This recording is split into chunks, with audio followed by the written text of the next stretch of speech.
kept shooting him while his back was under the truck. You kept shooting him, man. You kept shooting him in his back. His back was turned to you, man. You're going to die in prison.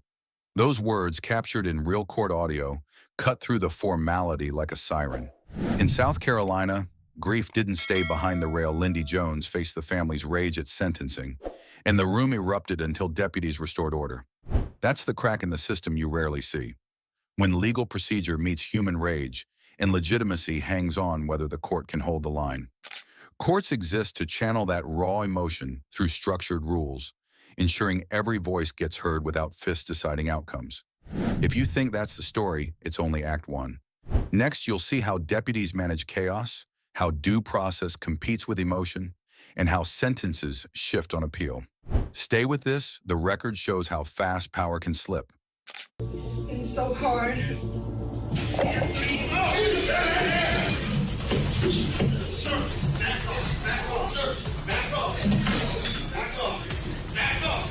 South Carolina. When order snaps, the Lindy Jones sentencing eruption.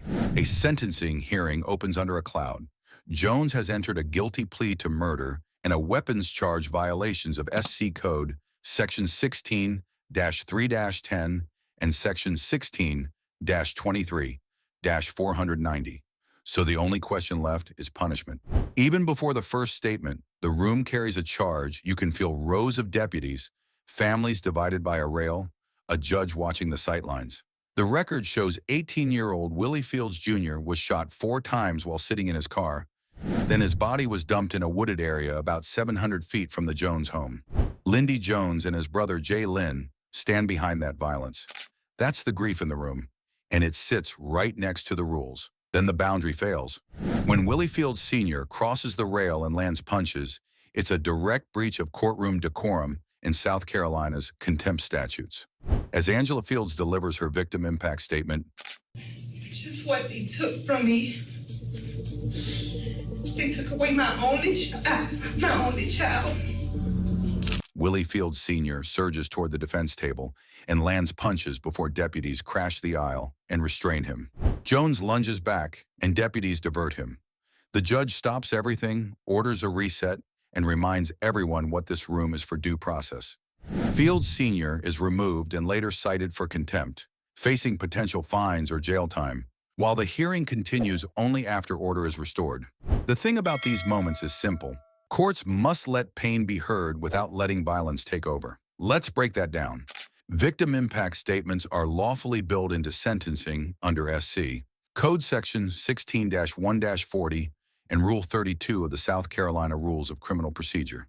They allow families to speak about harm, loss, and the life that was taken. But the court has to manage risk in real time. If someone crosses from words into threat, the judge must act. That physical surge is the breach. Contempt powers under Section 14-5-320 are what stop it cold. That is not theatrics. It is the backbone of legitimacy. Think of courtroom protocol like a pre-flight checklist and apply it here. You verify identity at the door. You seat parties with deputies posted on the aisles. You set who speaks, when, and how long. You keep clear exits and a plan for restraint. Skip a step and minor turbulence becomes a crisis. Follow each step and even a hard landing stays survivable. Now to the math of punishment. After order returns, the court still has to weigh intent, the plea to murder, the weapon enhancement, and the statutory ranges. Prosecutors address aggravation. Defense counsel argues mitigation. The judge audits the factors and states reasons on the record. Every word ties the outcome to law, not to the loudest voice in the room. The sentence is measured in decades. The system absorbs an eruption and still finishes its work. Next comes a different stress test. When the question isn't order in the room, but which threshold the law checks first, the mind or the trigger. And you kept shooting him while his back was under the truck. You kept shooting him, man.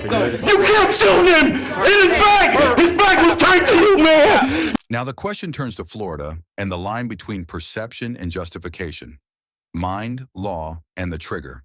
Lucas E. Kendall's competency and self-defense. In Miami, the Kendall case forces that choice into the open. A shooting in the Club Lex parking lot leaves one man dead and another gravely injured, and the courtroom splits between self-defense and competency. Stick around, because the details matter. Let's set the stage. Prosecutors charge Kendall, a security guard at Club Lex, with second-degree murder and attempted murder. Under Florida statute section 782.04 and section 782.051, after he confronts two men he believes are taking drugs in the lot. Gunfire follows. Keeguan Bird dies. Michael Smathers survives but is left permanently paralyzed from the waist down.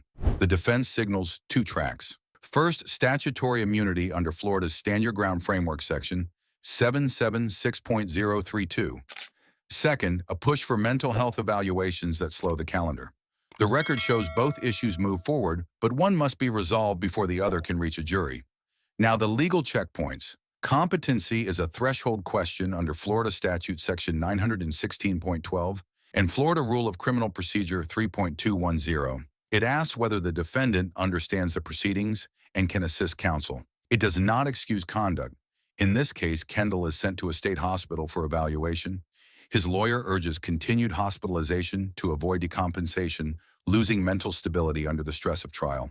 After reports come in and a hearing is held, the court finds him competent. Only then does the case return to the force question. Then comes the self-defense claim. Florida allows deadly force if a person reasonably believes it is necessary to stop imminent death or great bodily harm under Section 776.012 and Section 776.013. That protection is broad, but it is not limitless. The state argues excessive, continued fire after the threat ended breaches the statutory limits on justifiable force. The defense must persuade, and reasonableness sits at the center. Prosecutors counter with evidence of excessive, continued fire, and the jury becomes the arbiter of whose account the law will accept. The thing about this case is the jury's focus, proportionality, imminence, whether the threat had ended. Even with a permissive statute, those anchors decide outcomes. The defense leans on statutory language. The state cross-checks conduct against those standards. When the verdict comes in, the record shows the claim fails. Kendall is convicted on all counts and sentenced to life without parole. Rejecting stand your ground means mandatory life under Florida's 1020 life law for discharging a firearm causing death. At sentencing, the victim's father says, You kept shooting him while his back was under the truck. You kept shooting him, man. The court permits the statement to mark harm. The law fixes the number. Competency first, justification second, and then the sentence each step audited. That audit becomes its own story when a different courtroom recalculates punishment. Why did you kill my baby? You ain't got a reason. Mother, you're gonna die in prison. In Kent County, Andy Gonzalez stands convicted after gunfire outside a Grand Rapids salon. 2 people shot, 1 killed. DeAndre Terrell Bullis dies. Another man survives with injuries. The loss is not abstract. At sentencing, the victim's girlfriend, Sandra Bravo, and his mother, Sylvia Villal, speak to the vacuum left behind. Their words fix the harm in plain terms. The judge issues a term of 67 to 102 years. That number reads like a lifetime under Michigan's sentencing guidelines for second-degree murder and assault with intent to murder, MCL 750.317, 750.83. It also becomes the figure that later changes, not because the conviction is undone, but because the length of punishment is revisited within the legal process.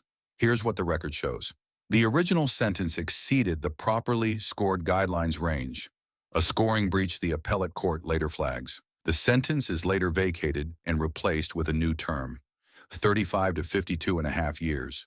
On remand, the corrected term aligns with the guidelines and People v. Lockridge, shaving decades off the maximum exposure while the murder conviction stands untouched. The conviction remains. The span of years narrows. The court's authority doesn't vanish. It recalibrates the outcome to align with the law as applied to the case. The thing about sentences is simple. Emotion enters the room through victim impact under MCL 780.763 and MCR 6.425, and it belongs there. But the final number has to live on paper in a way the law can uphold. That balance is visible here. Powerful voices Bravo and Vial anchor the human cost, while the legal framework ultimately sets the boundary.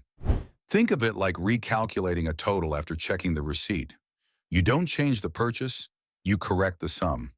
That's what a lawful sentence modification does.